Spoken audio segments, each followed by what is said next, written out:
Breaking news చూస్తున్నాం. Vijay TVK party తమిళనాడులో అనూహ్య విజయం సాధించినప్పటికీ ప్రభుత్వం ఏర్పాటుకు అవసరమైన మ్యాజిక్ ఫిగర్ 118 సీట్లను దక్కించుకోలేకపోయింది. ఈ నేపథ్యంలో ప్రభుత్వ ఏర్పాటుపై చర్చించడానికి విజయ్ గవర్నర్ అపాయింట్మెంట్ కోరినట్లు అధికారిక వర్గాలు వెల్లడించాయి. 2 వారాల్లో మెజారిటీ నిరూపించుకుంటామని గవర్నర్కు రాసిన లేఖలో పేర్కొన్నట్లు తెలుస్తోంది. టీవీకే 108 స్థానాల్లో విజయం సాధించి అతిపెద్ద పార్టీగా అవతరించినప్పటికీ ప్రభుత్వం ఏర్పాటు చేయాలంటే ఆ పార్టీకి మరో 10 మంది ఎమ్మెల్యేల మద్దతు కావాల్సిందే. దీంతో ఏ కూటమి నుంచి మద్దతు కూడగట్టాలనే విషయంపై పార్టీ నేతలు మల్లగుల్లాలు పడుతున్నారు.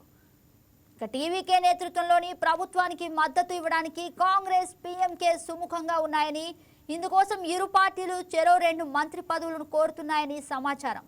ఇక కాంగ్రెస్ అగ్రనేత రాహుల్ గాంధీ విజయ్తో ఫోన్లో మాట్లాడడం ప్రాధాన్యం సంతరించుకుంది. ఇక మరోవైపు వామపక్షాల పార్టీలు సైతం టీవీకే నేతలతో అంతర్గత సంప్రదింపులు జరుపుతున్నట్లు తెలుస్తోంది. అయితే టీవీకే ఎవరి సాయం తీసుకుంటుందనే విషయంపై త్వరలో స్పష్టత వచ్చే అవకాశం ఉంది. ఇక దీనిపై మరింత ఇన్ఫర్మేషన్ మా ఎగ్జిక్యూటివ్ ఎడిటర్ ఫోన్ ద్వారా అందిస్తారు. శ్రీనివాస్, చెప్పండి. రైట్ గగన, తమిళనాడులో రాజకీయ సమీకరణాలు అంతకంత మార్పులు జరుగుతూ వచ్చాయి. ఏదైతే టీవీకి అధికారం చేకించుకోవడానికి 10 స్థానాల దూరంలో నిలిచిపోయింది. అంటే 118 స్థానాలు వస్తే గనక టీవీకి తన సొంతంగా ప్రభుత్వం ఏర్పాటు చేసేందుకు అవకాశం దక్కేది. కానీ 10 స్థానాలు తక్కువ పడడంతో ఇక ఇతర పార్టీల మద్దతు మీద దృష్టి సారించాల్సిన పరిస్థితి అయితే ఏర్పడింది. ఇప్పటికే టీవీకే నేత విజయ్ నివాసానికి అయితే రాజకీయ పార్టీల నేతలు క్యూ కడుతున్నారు.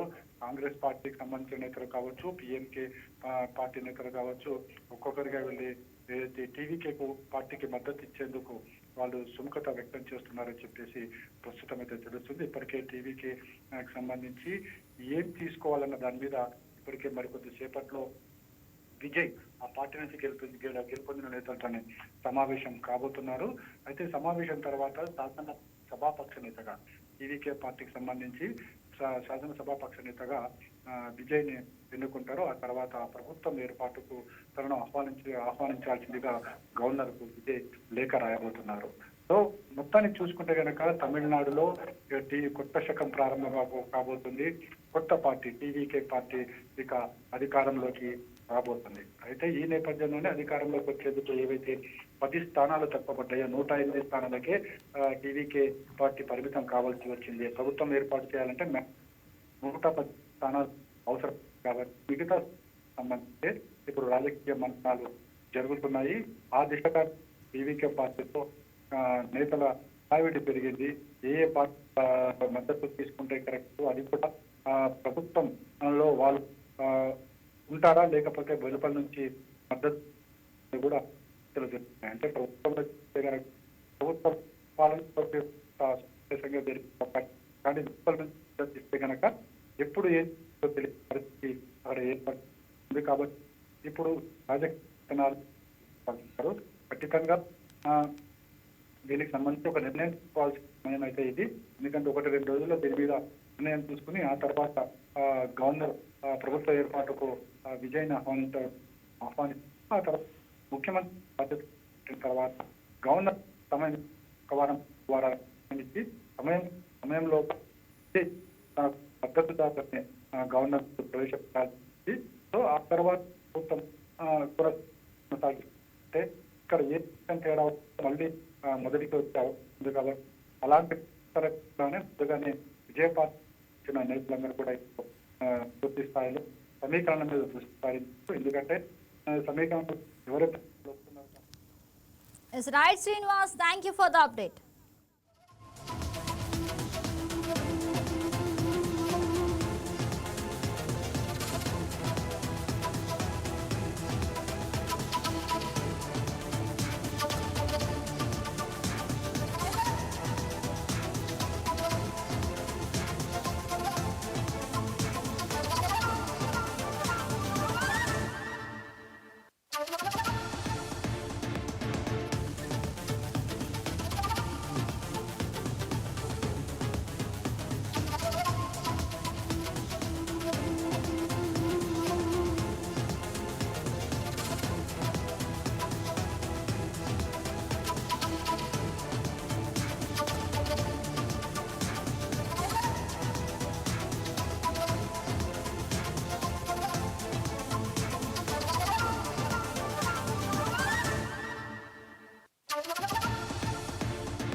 బ్రేకింగ్ న్యూస్ చూస్తున్నాం. విజయ్ టీవీకే పార్టీ తమిళనాడులో అనూహ్య విజయం సాధించినప్పటికీ ప్రభుత్వం ఏర్పాటుకు అవసరమైన మ్యాజిక్ ఫిగర్ 118 సీట్లను దక్కించుకోలేకపోయింది.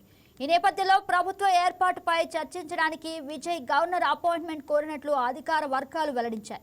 2 వారాల్లో మెజారిటీ నిరూపించుకుంటామని గవర్నర్కు రాసిన లేఖలో పేర్కొన్నట్లు తెలుస్తుంది. అయితే టీవీకే 108 స్థానాల్లో విజయం సాధించి అతిపెద్ద పార్టీగా అవతరించినప్పటికీ ప్రభుత్వం ఏర్పాటు చేయాలంటే ఆ పార్టీకి మరో 10 మంది ఎమ్మెల్యేల మద్దతు కావాల్సి ఉంది. దీంతో ఏ కూటమి నుంచి మద్దతు కూడగట్టాలనే విషయంపై పార్టీ నేతలు మల్లగుల్లాలు పడుతున్నారు.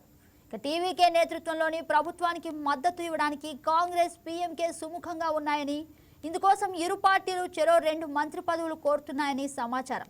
ఇక కాంగ్రెస్ అగ్రనేత రాహుల్ గాంధీ విజయ్తో ఫోన్లో మాట్లాడటం ప్రాధాన్యం సంతరించుకుంది. మరోవైపు వామపక్ష పార్టీలు సైతం టీవీకే నేతలతో అంతర్గత సంప్రదింపులు జరుపుతున్నట్లు తెలుస్తోంది. అయితే టీవీకే ఎవరి సాయం తీసుకుంటుందనే విషయంపై త్వరలో స్పష్టత వచ్చే అవకాశం ఉంది. ఇదే అంశానికి సంబంధించి మరింత ఇన్ఫర్మేషన్ మా ఎగ్జిక్యూటివ్ ఎడిటర్ శ్రీనివాస్ అందిస్తారు. శ్రీనివాస్, చెప్పండి. రైట్ గగన, ఏదైతే టీవీకే పార్టీకి సంబంధించి ఇప్పుడు ప్రభుత్వ ఏర్పాటే ప్రధాన లక్ష్యంగా ఉంటుంది. ఎందుకంటే నిన్నటికి పూర్తి స్థాయిలో ఎన్నికల ఫలితాలు రాబోతాయి. 10 స్థానాల దూరంలోనే టీవీకే నిలిచిపోయిన పరిస్థితి. అంటే ప్రభుత్వం ఏర్పాటు చేయాలంటే 118 స్థానాలు మ్యాజిక్ ఫిగర్. ఆ ఫిగర్ రాకపోతే కనుక ఇక మద్దతు కోసం ప్రయత్నాలు ముమ్మరం చేయాల్సిన అవసరం ఉంటుంది.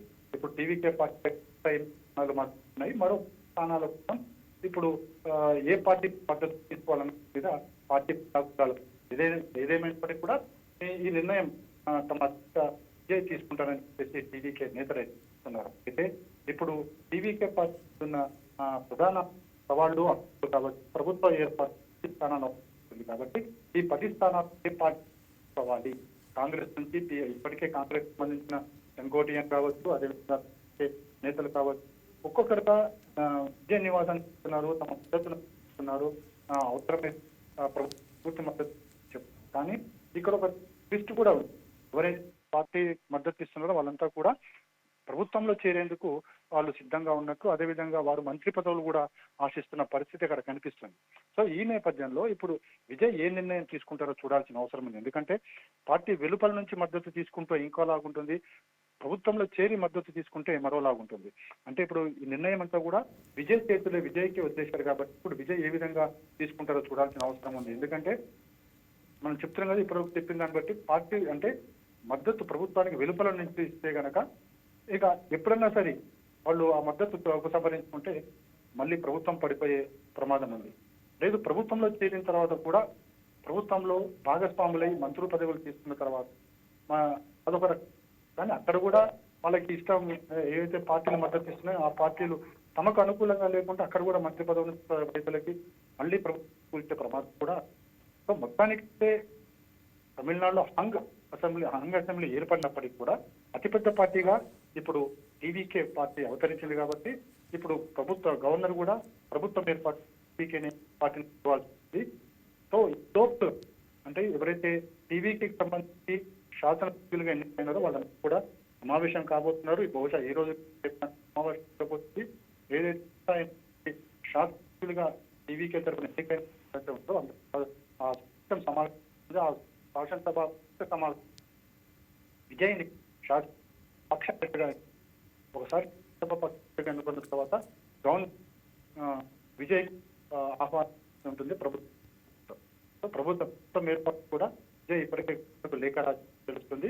ఏదైతే తన ప్రభుత్వ ఏర్పాటు అదేవిధంగా ఏదైతే బలం కొనగానో 2 వారాలు కావాలని కోరినట్టు కూడా. అయితే మొత్తానికి అయితే తమ ప్రారంభించి కొత్త పార్టీ రాబోతుంది. కొత్తగా నటుడు విజయ్ తన పాలన మనకి right Srinivas, thank you for the update.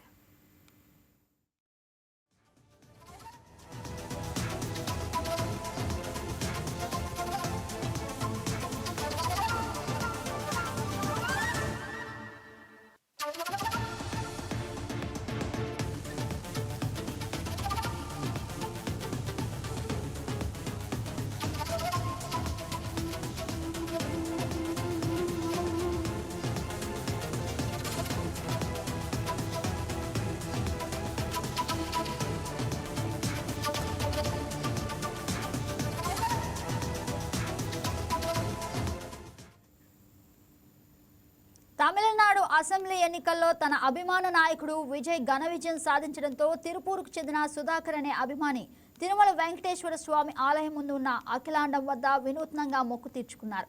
Vijay నేతృత్వంలోని పార్టీ 100కు పైగా స్థానాల్లో జయభేరి మోగించిన సందర్భాన్ని పురస్కరించుకొని అఖిలాండం వద్ద స్వామివారికి 106 కొబ్బరికాయలు కొట్టి తన కృతజ్ఞత చాటుకున్నారు. ఎన్నికల ఫలితాలు రాకముందే విజయ్ గెలవాలని తాను స్వామివారిని వేడుకున్నానని, ఇప్పుడు ఆ కోరిక నెరవేరడంతో మొక్కులు చెల్లించుకున్నట్లు సుధాకర్ తెలిపారు. విజయ్ ముఖ్యమంత్రిగా బాధ్యతలు చేపట్టి ప్రజల సంక్షేమం కోసం ఆహర్నిశలు శ్రమించేలా స్వామివారి ఆశీస్సులు ఎల్లప్పుడూ ఉండాలని ఆకాంక్షించారు.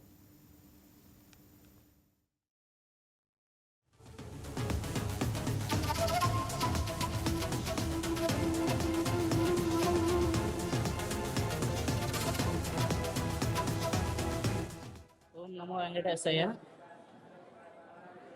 తమిళనాడుకు చెందిన తలపతి విజయ్ గారు సీఎం అవ్వాలనేసి వెంకటేశ్వర స్వామి దగ్గర కోరుకున్నాము. ఆయన అనుకున్నట్టుగానే 100కు పైగా సీటులు గెలిచాడు. అందువల్ల వెంకటేశ్వర స్వామి గారు కోరుకున్న కోరిక నెరవేర్చినాడు కాబట్టి 116 గంటలు కొట్టడం జరిగింది. సుధాకర్ నా పేరు. తమిళనాడుకు చెందిన వ్యక్తి. తిరుపత్తూరుకు చెందిన వ్యక్తి సుధాకర్ నా పేరు. కోరుకున్న కోరిక నెరవేరింది కాబట్టి వెంకటేశ్వర స్వామి దగ్గర 116 గంటలు కొట్టడం జరిగింది. తలపతి గారు రాష్ట్రం బాగా పరిపాలించాలనేసి కోరుకుంటున్నాం.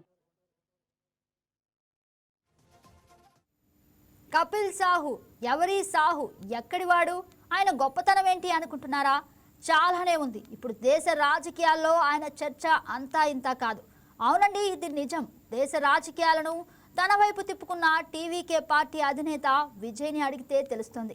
ఈ కపిల్ సాహు గురించి దేశంలో రాజకీయ వ్యూహకర్తగా తనకంటూ ఒక ప్రత్యేక గుర్తింపు తెచ్చుకున్న ప్రశాంత్ కిషోర్ను సహితం ఔరా అనేలా చేసిన వ్యక్తే ఈ కపిల్ సాహు. ఎస్, మీరు విన్నది నిజమే. ఈ రోజున విజయ్ పార్టీ టీవీకే విజయ్ కేతనం ఎగురవేసింది అంటే దాని వెనుక సాహు వ్యూహమే ప్రధాన కారణం. ఎవరి ఊహలకు అందని విధంగా సాహు వేసిన చక్ర వ్యూహానికి రాజకీయ నేతలు మైండ్ బ్లాక్ అయింది. టీవీకే పార్టీని విజయ్ తీరాలకు చేరుతున్న ఫేమస్ స్ట్రాటజాలజిస్ట్ ప్రశాంత్ కిషోర్ మొదట్లోనే హ్యాండ్ ఇచ్చాడు. ఇక తమిళనాడు రాజకీయాల్లో విజయ్ని గెలిపించి అధికార పీఠం ఎక్కిస్తానని ప్రశాంత్ కిషోర్ టీవీకే పార్టీ వేదికలపై చెప్పాడు. కానీ విభేదాల కారణంగా ప్రశాంత్ కిషోర్ విజయ్ నుంచి దూరం అయ్యారు. అయితే ఈ విషయం చాలా మందికి తెలియదు. ఎప్పుడైతే ప్రశాంత్ కిషోర్ టీవీకేకి దూరం అయ్యారో అప్పుడే విజయ్ రాజకీయ భవిష్యత్ క్లోజ్ అని అంతా భావించారు. అయితే అక్కడ ప్రత్యక్షమయ్యాడు మాస్టర్ మైండ్ కపిల్ సాహు. ఇక విజయ్ పార్టీ టీవీకేకి అనూహ్యం విజయం అందించి దేశ రాజకీయాలు తమిళనాడు వైపు చూసేలా చేసి టాక్ ఆఫ్ ది కంట్రీగా మారాడు సాహు. చూడటానికి కూల్గా ఒక సాఫ్ట్వేర్ కంపెనీ సీఈఓలా కనిపించే కపిల్ సాహు తన రాజకీయ చతురత వ్యూహాలతో ఊహించని విజయాన్ని బహుమతిగా విజయ్కి అందించాడు. తమిళ ఓటర్లు నాడి పసిగట్టడంలో సాహు సక్సెస్ అయ్యాడు. తమిళనాడు ఎన్నికల తర్వాత అన్ని సర్వే సంస్థలు మొదటి స్థానంలో డిఎంకే, రెండో స్థానంలో ఏఐడిఎంకే అని మూడో స్థానానికే టీవీకే పరిమితమని అంచనాలు వేశాయి, లెక్కలు కట్టాయి. కానీ యాక్సిస్ మై ఇండియా ఒక్కటి మాత్రం విజయ్ ప్రభంజనం సృష్టించబోతున్నాడని జోస్యం చెప్పింది. అది కూడా పక్కా లెక్కలతో యాక్సిస్ ఇండియా చెప్పినట్లే ఫలితాలు రావడం ఒక్కసారిగా ఆ సంస్థపై దృష్టి సారించాయి. ఇక రాజకీయ పార్టీలు ఎలక్షన్ ప్లానింగ్ నుంచి సోషల్ ఇంజనీరింగ్ వరకు మొత్తం తానై కపిల్ సాహు అండ్ టీం కూల్గా చాప కింద నీరులా పని చేసుకుపోయింది.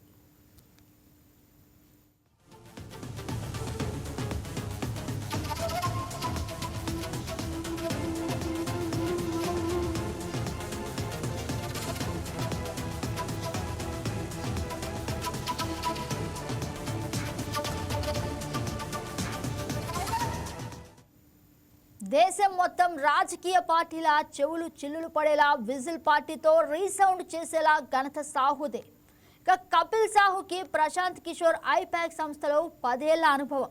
2 ఏళ్ల ముందు ఐపాక్ సంస్థకు గుడ్ బై చెప్పి తన 12 మంది టీంతో పొలిటికల్ కన్సల్టెంట్ను ఏర్పాటు చేశారు సాహు. ఇక తమిళనాడు రాజకీయాల కంటే ముందు ఢిల్లీ ఎన్నికల్లో ఆమ్ ఆద్మీ పార్టీని మట్టి జరిపించే బీజేపీకి అధికారం కట్టబెట్టడం వెనుక కపిల్ సాహు టీం ఉందనేదే నిజం. ఇక ఒక్కటే కాదు, చాలా పార్టీలకు కపిల్ సాహు కన్సల్టెంట్గా పనిచేశాడు.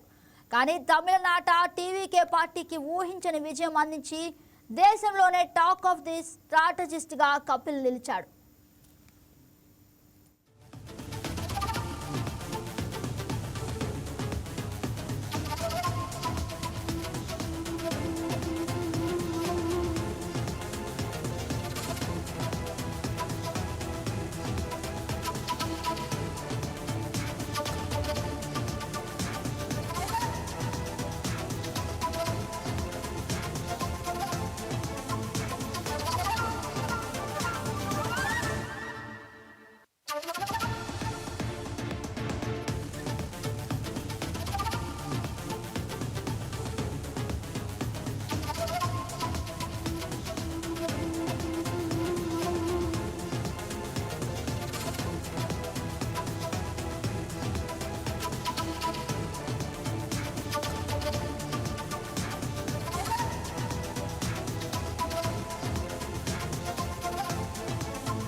బ్రేకింగ్ న్యూస్ చూస్తున్నాం. Andhra Pradesh polytechnic common entrance test ఫలితాలు విడుదలయ్యాయి. రాష్ట్ర విద్యాశాఖ మంత్రి నారా లోకేష్ సామాజిక మాధ్యమం ఎక్స్ వేదికగా ఈ ఫలితాలను ప్రకటించారు. ఈసారి పరీక్షలో రికార్డు స్థాయిలో విద్యార్థులు పాల్గొనగా మొత్తం ఉత్తీర్ణత శాతం 91.37%గా నమోదైంది. ఇక ఈ సంవత్సరం ఏపీ పాలిసెట్ కోసం మొత్తం 1,77,581 మంది విద్యార్థులు నమోదు చేసుకున్నారు. వీరిలో 1,63,008 మంది విద్యార్థులు పరీక్షకు హాజరయ్యారు. ఇక పరీక్ష రాసిన వారిలో 1,48,950 మంది విద్యార్థులు అర్హత సాధించడం విశేషం. ఇక ఈ ఫలితాలు రాష్ట్రంలోని పాలిటెక్నిక్ విద్యకు ఉన్న ప్రాధాన్యతను ప్రతిబింబిస్తున్నాయని విద్యాశాఖ అధికారులు తెలిపారు.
బ్రేకింగ్ న్యూస్ చూస్తున్నాం. చైనాలోని బాణాసంచా ఫ్యాక్టరీలో ఘోర ప్రమాదం చోటు చేసుకుంది. ఈ దుర్ఘటనలో 21 మంది కార్మికులు ప్రాణాలు కోల్పోయారు. ఈ షాకింగ్ సంఘటన చైనాలోని హునాన్ ప్రావిన్స్లో ఉన్న బాణాసంచి తయారీ కేంద్రంలో సంభవించింది. ఈ భీకర పేలుడు ఘటనలో మరో 61 మంది తీవ్రంగా గాయపడ్డారు. ఘటన జరిగిన వెంటనే అగ్నిమాపక దళాలు, అత్యవసర సహాయక బృందాలు రంగంలోకి దిగి మంటలను అదుపులోకి తెచ్చేందుకు ప్రయత్నించాయి.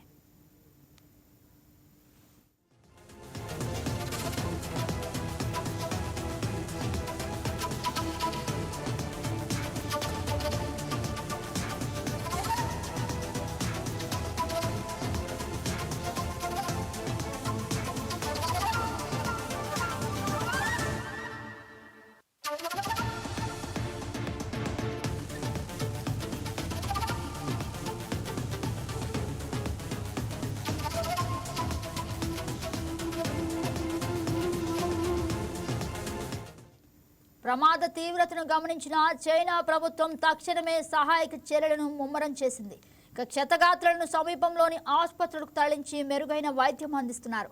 పేలుడు సంభవించిన ప్రాంతాన్ని పూర్తిగా తమ ఆధీనంలోకి తీసుకొని రెస్క్యూ టీమ్ శిథిలాల కింద ఎవరైనా చిక్కుకున్నారా అనే కోణంలో గాలింపు చర్యలు చేపట్టాయి. ఈ విషాద ఘటనతో స్థానికంగా తీవ్ర భయాందోళనలు నెలకొన్నాయి.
పశ్చిమ బెంగాల్ అసెంబ్లీ ఎన్నికల్లో బీజేపీ బంపర్ మెజారిటీతో అధికారంలోకి వచ్చి చరిత్ర సృష్టించింది.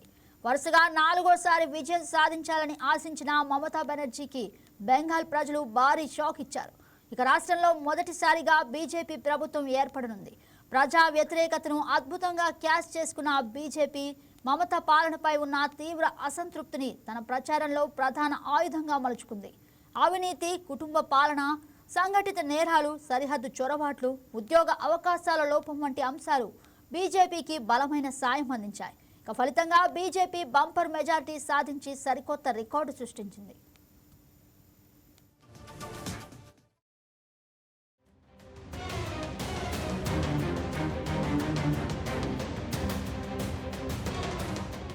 పశ్చిమ బెంగాల్ అసెంబ్లీ ఎన్నికల ఫలితాలు అందరినీ షాకుకు గురిచేశాయి. వరుసగా 3 సార్లు అధికారాన్ని నిలబెట్టుకున్న తృణమూల్ కాంగ్రెస్ సుప్రీమో దీదీగా పేరొందిన మమతా బెనర్జీకి బెంగాల్ ప్రజలు ఈసారి అనూహ్యమైన షాక్ ఇచ్చారు.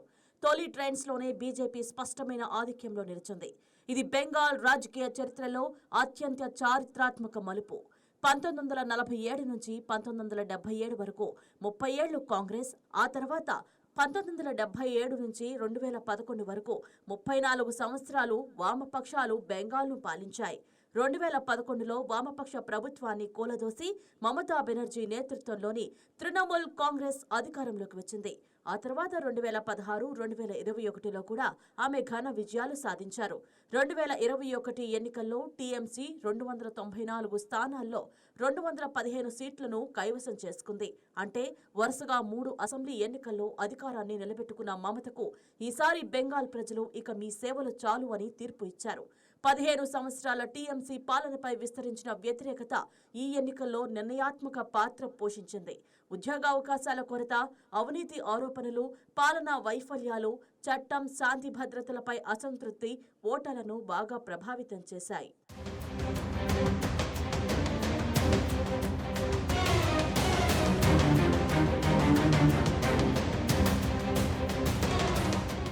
రెండు 2019 లోక్సభ ఎన్నికల్లో బెంగాల్లో బీజేపీ అనూహ్యంగా 18 సీట్లు సాధించి టీఎంసీకి పెద్ద షాక్ ఇచ్చింది. 2021 అసెంబ్లీ ఎన్నికల్లో 77 స్థానాలు గెలిచి ప్రధాన ప్రతిపక్షంగా ఎదిగిన బీజేపీ 2024 లోక్సభ ఎన్నికల్లో 42 స్థానాల్లో 18 సీట్లు నెగ్గి మరింత బలపడింది. ఆ ఊపును అందిపుచ్చుకొని 2026 అసెంబ్లీ ఎన్నికల్లో బీజేపీ చరిత్రాత్మక విజయం సాధించింది. ఈ ఎన్నికల ప్రచారం పౌరసత్వ వివాదాలు, సరిహద్దు భద్రత, చొరబాటుదారుల అంశం, మహిళా భద్రత, ఉపాధి, అభివృద్ధి, 15 ఏళ్ల పాలనపై వ్యతిరేకత వంటి అంశాల చుట్టూ తీవ్రంగా రూపుదిద్దుకుంది. బీజేపీ ఈ అన్ని అంశాలను చాకచక్యంగా తన అనుకూలంగా మార్చుకుంది. ఈ ఎన్నికల్లో అత్యంత వివాదాస్పదమైన అంశం స్పెషల్ ఇంటెన్సివ్ రివిజన్. ఎన్నికల కమిషన్ నిర్వహించిన ఈ ప్రత్యేక ఓటర్ జాబితా సవరణలో పశ్చిమ బెంగాల్లో దాదాపు 91 లక్షల మంది ఓటర్ల పేరు జాబితా నుంచి తొలగించారు. ఇది రాష్ట్ర రాజకీయాల్లో తీవ్రమైన దుమారాన్ని రేపింది. బీజేపీ మాత్రం ఈ ప్రక్రియను అక్రమ చొరబాటుదారులు, నకిలీ ఓటర్లను తొలగించే చర్యగా సమర్థించింది. కానీ టీఎంసీ మాత్రం నిజమైన ఓటర్లు, ముఖ్యంగా మైనారిటీలు, వలస కార్మికులు ఓట్లు వేసే హక్కును కోల్పోయారని ఆరోపించింది. ఎస్ఐఆర్ ద్వారా తొలగించిన పేర్లు న్యాయపరమైన వివాదాలు ఎన్నికల ప్రచారంలో ప్రధాన రాజకీయ అంశాలు అయ్యాయి. ఈ అంశం ముఖ్యంగా మైనారిటీ వర్గాలు, వలస కార్మికులలో తీవ్రమైన ఆందోళనను కలిగించింది.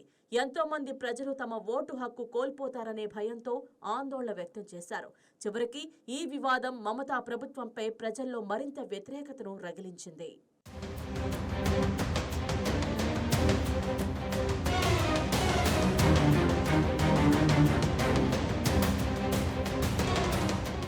రెండు 2021లో నమోదైన 82.3% ఓటింగ్తో పోలిస్తే ఈసారి 93%కి పైగా రికార్డు స్థాయి పోలింగ్ నమోదైంది. ఇది బెంగాల్ చరిత్రలో అత్యధికం.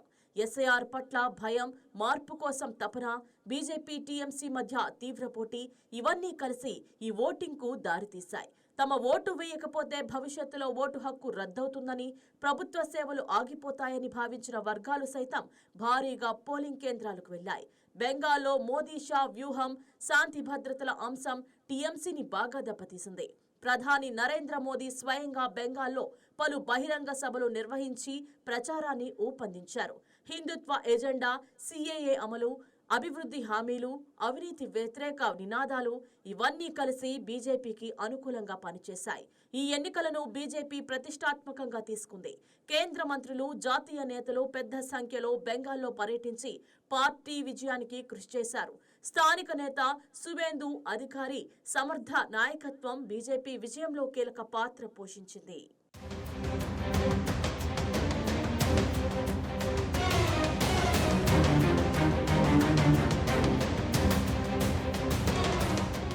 (1947) నుంచి కాంగ్రెస్, ఆ తర్వాత సిపిఎం, ఆ తర్వాత టీఎంసీ ఇలా బెంగాల్ వరుసగా ఏదో ఒక పార్టీ పాలన కింద నిరంతరం ఉంది. బీజేపీ ఈ ప్రాంతంలో ఒక బలమైన రాజకీయ శక్తిగా ఎదిగింది. ఇప్పుడు మొట్టమొదటిసారి బెంగాల్ గడ్డపై కాషాయ జెండా రెపరెపలాడనుంది. ఇది సామాన్య విషయం కాదు. దశాబ్దాల రాజకీయ ఆధిపత్యం ముగుస్తున్న మహాసందర్భం. బీజేపీ విజయంతో పశ్చిమ బెంగాల్ రాజకీయ, సామాజిక రంగాల్లో భారీ మార్పులు రానున్నాయి. సిఏఏ అమలు, సరిహద్దు భద్రత, పారిశ్రామిక అభివృద్ధి, నిరుద్యోగ సమస్య పరిష్కారం ఇవన్నీ కొత్త ప్రభుత్వం ముందున్న సవాళ్లు.